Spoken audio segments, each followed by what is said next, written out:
In a bid to stem the tide of religious-based conflict across the country, stakeholders, including representatives of the Muslim and Christian community in Nigeria, have put in place a mechanism to check, minimize, and end the occurrence of conflict related to religious differences. The event, which was held in Abuja, the nation's capital, is expected to improve relations between different religious groups in the country. The mechanism, Nigeria's national and high-level interreligious early warning and early response platform, is expected to not only alert people of potential conflict, but ensure they do not spiral out of control. The organizers of the event, the Search for Common Good, expressed confidence in the impact of the partnership in ensuring religious conflict do not occur in the country. A lot of the conflicts in Nigeria have a bit of religious coloration. There's a Pew study that was done that says that 87% of Nigerians identify as people of faith.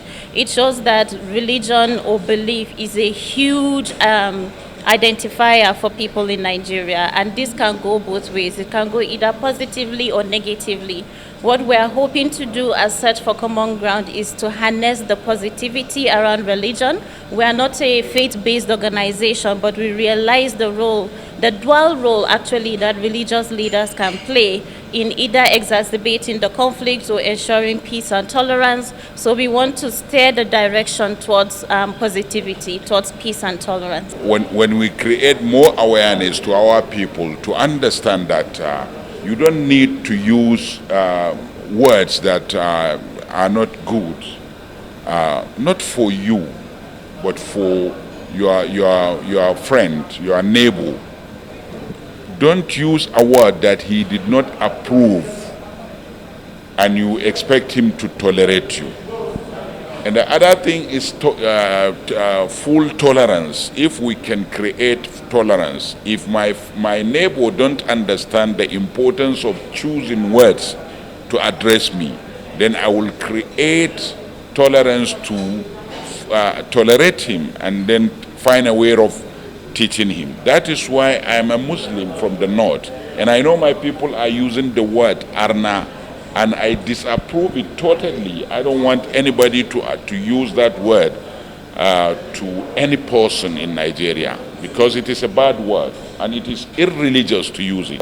It's somebody who is infinite and also arrogant, and somebody who is a criminal.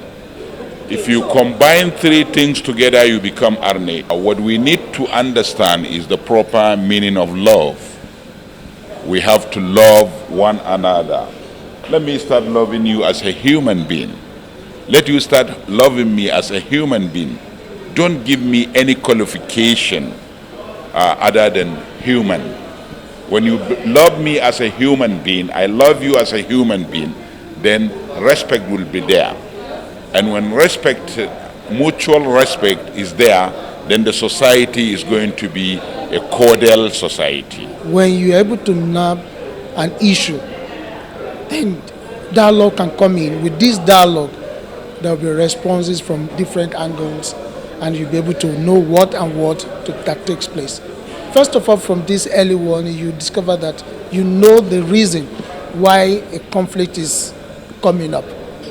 And by the time you're able to sort things out, things will work. So with this early warning, early response is a very important issue, something that must be held on to and not just thrown into the dustbin anyhow.